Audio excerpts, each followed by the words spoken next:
Bali,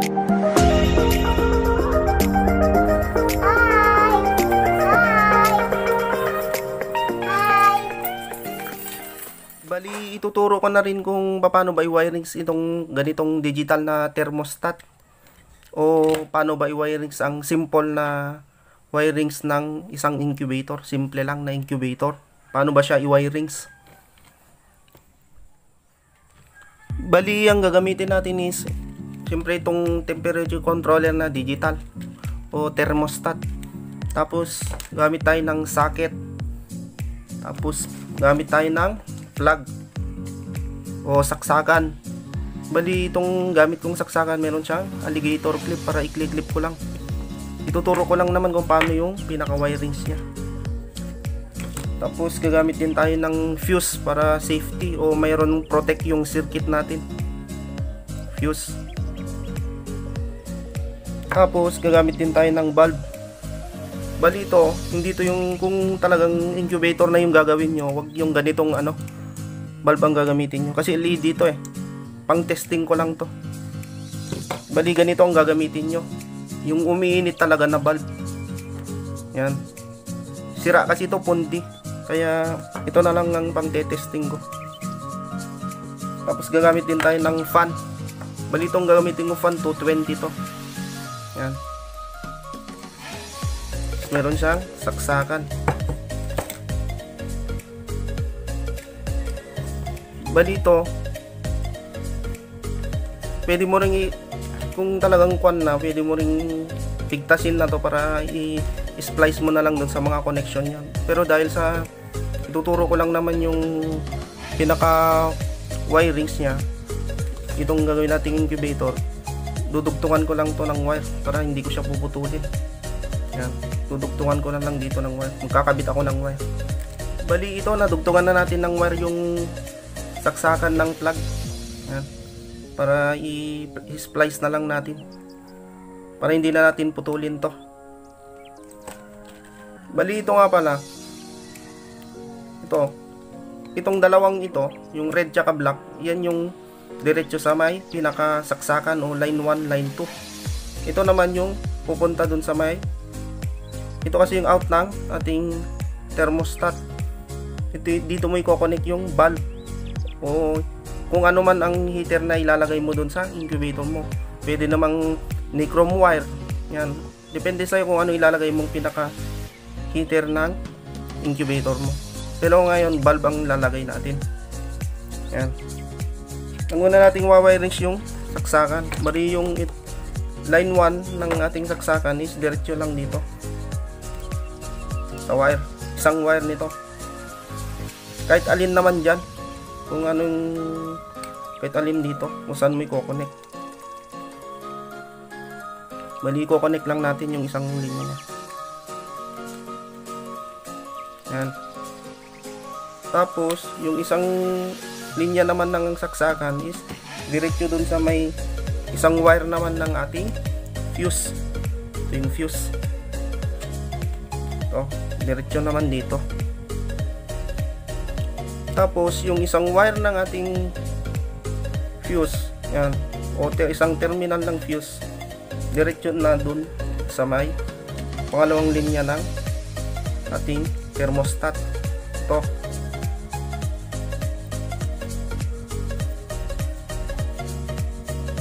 Bali yan, tapos na tayo dito sa pinakasaksakan.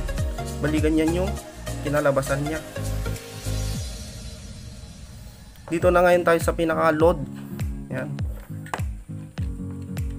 Bali, kunin lang natin tong socket. Yan. Tapos lagay natin yung bulb.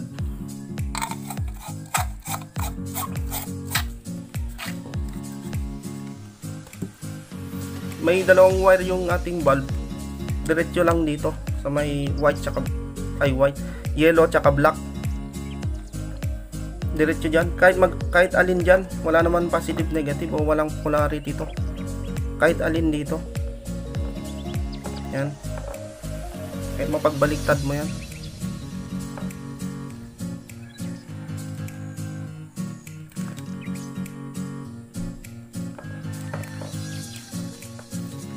Bali, okay na tayo. isusunod natin tong pinaka-fan. Paano ba i-wirings tong fan? Ang pagwa-wirings naman nitong pinaka-fan natin, may dalawang wire to. Yung ibang mga incubator, dito nila kino-connect. Dun sa kung saan naka-connect itong pinaka-valve nila o heater nila, dun din nako-connect yung pinaka-fan nila. Yan. Diyan lang nila i-connect, nakaganyan. Bali ganyan, kukonek lang nilang ganyan. Pag ganun ang connection mo, ang mangyayari is pag namatay na tong valve o yung pinaka heater ng incubator mo, mamamatay na rin yung fan mo. Yan, ganun ang mangyayari. Tapos yung iba naman, yung ibang connection ng incubator, dito naman sila nagko-connect. Dito naman nila kino-connect yung pinaka fan nila, dito tsaka dito. Sa dalawang yan. Yan nila i-connect yung pinaka fan nila. Bali ganito yung kakalabasan niya. Yan. Ito. Yan nila i-connect yung pinaka fan. Pag gano'n naman ang connection, is ang fan natin is tuloy-tuloy. Tuloy-tuloy siyang umaandar. Kunwari kung 21 days na gumagana yung incubator mo, 21 days din na gumagana tong fan mo. Yan. Ganun ang mangyayari pag ganun naman ang wirings mo. Para sa akin naman is mas magandang steady to. Steady yung pinaka fan natin. Para yung init dun sa loob ng incubator mo is laging nagsisirculate. Pag laging nagsisirculate, ibig sabihin magiging uniform mo, pantay-pantay yung init dun sa loob ng incubator mo. Kaya yun ang mas maganda para sa akin lang. Steady yung fan natin na umaandar. Ang disadvantage niya lang, dahil sa steady yung fan natin, siyempre mas madaling bumigay yung ating fan. At saka makonsumo siya sa kuryente kasi nga steady siyang umaandar. Yan. Yun ang disadvantage niya naman. Advantage niya yung advantage niya naman yun yung tulad ng sabi ko kanina, magiging pantay-pantay yung init doon sa loob ng ng incubator mo. Ibig sabihin mas maganda yung pagpisa ng mga itlog mo.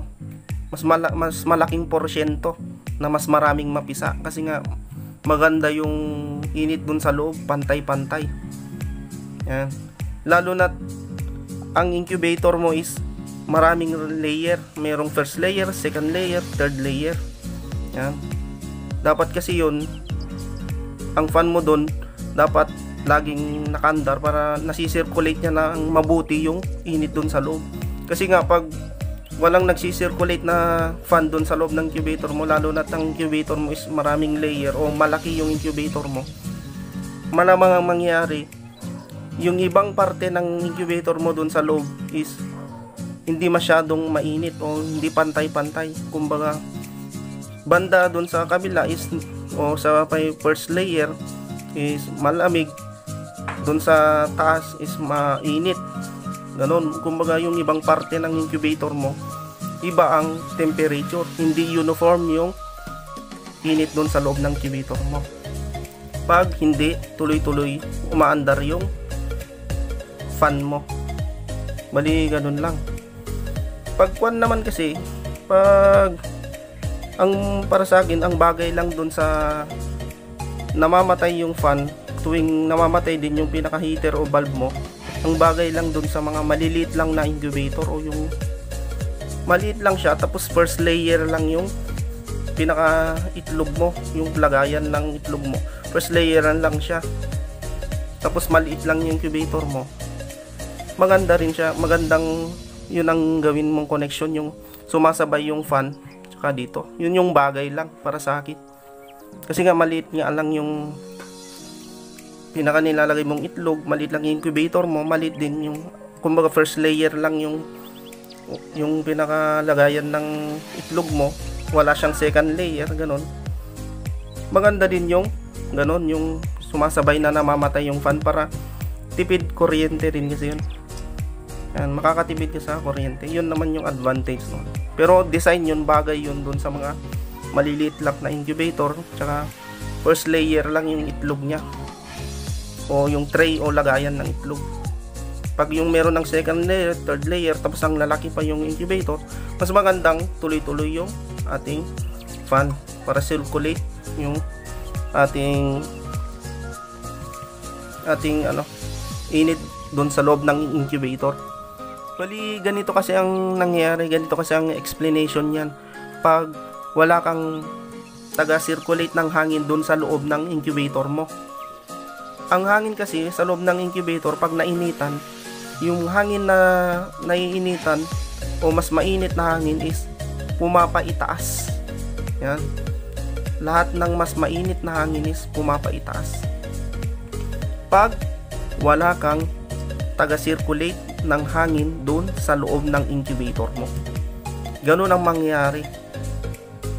Pag nakapatay yung pinaka-fan mo doon sa loob, lahat ng init o mas mainit na hangin pumapaitaas. Ibig sabihin, sa madaling salita, yung taas ng incubator mo is mas mainit kaysa doon sa may baba ng incubator mo.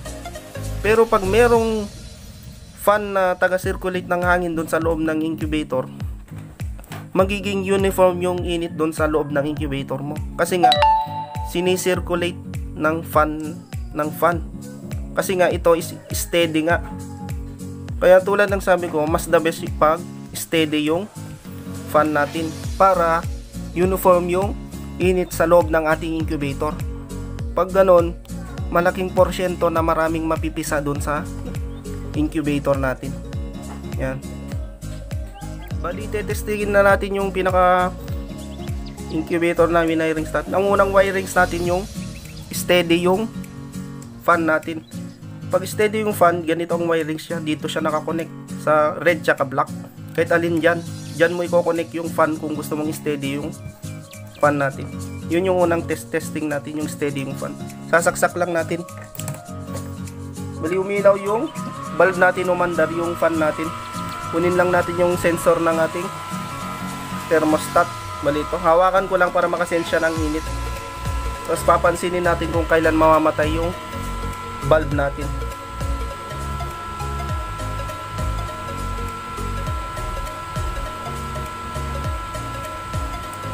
Bali, 31.7 siya namatay. Yun yung pinaka cut off niya. Ngayon papansinin naman natin siyang kung kailan siya mamamatay. Tapat ko lang dun sa may fan para mas madali siyang lumamig. Papansinin naman natin siya kung kailan sisindi yung bulb natin. Nasa 31.5 dun sumindi. Yun yung pinaka cut on ng ating bulb o heater. Yun yung unang wirings ng incubator natin. Na steady yung pinaka fan, hindi namamatay yung fan, steady na umaandar. Ngayon ililipat ko naman yung connection ng fan, yung mamamatay naman yung fan tuwing namamatay yung bulb, ililipat ko lang. Yan. Bali, ito na yung pangalawang wirings ng incubator natin. Ang wirings naman ng fan natin is kung ano yung wirings nito, wirings ng pinaka heater natin o bulb natin, dun din nako-connect yung fan natin. Kung susundan mo yan. Doon din nakakonect yung ating fan. Doon din nakakonect yung ating fan. Ayan. Isa lang yung connection nila. Ito, tsaka ito. Kaya sila magsasabay na mamamatay. Mali, testingin natin. Isasaksak lang natin. Para mas mapakita ko kung talaga magsasabay sila. Ayan. Hawakan ulit natin yung pinaka-sensor para makasense ng init.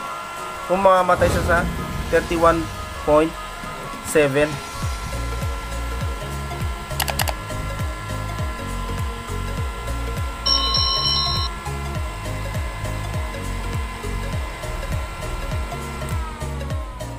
Nag-shutdown yung bulb tsaka fan sa 31.7.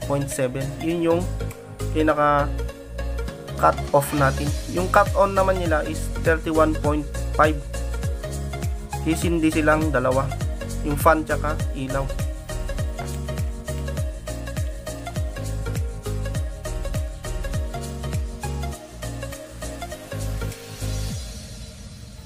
Bali, itong settings na to, yung cut off tsaka cut on nya, yun yung parang default nya kasi bago pa lang to. Default na setting nya. Bago pa lang tong kuan natin, thermostat. Pwede mong i-adjust to. Yan.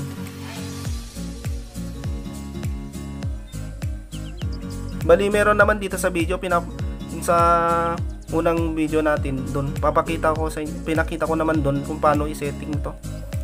Paano ba i-set?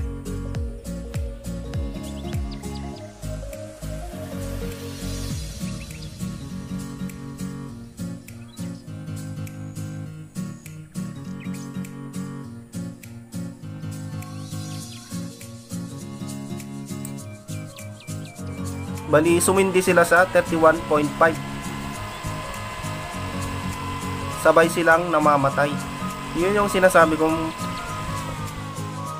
wirings ng incubator. Simpleng incubator. Bali, ganun lang yung wirings.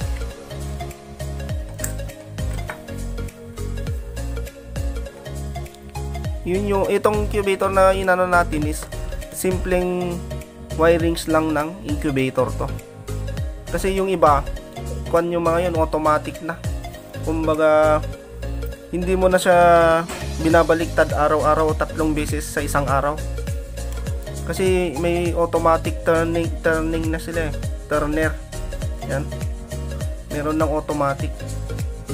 Automatic na siyang nagbabaliktad yung itlog doon sa loob ng incubator. Yun yung fully automatic talaga na mga incubator. Yun yung mas maraming wirings, mas mahirap siyang i-wirings. Pero ito, nakakapisa naman na to kasi manual to eh. Kaya pwede mo na rin gawin to para makabuo ka ng simpleng incubator. Yan, bali ganun lang.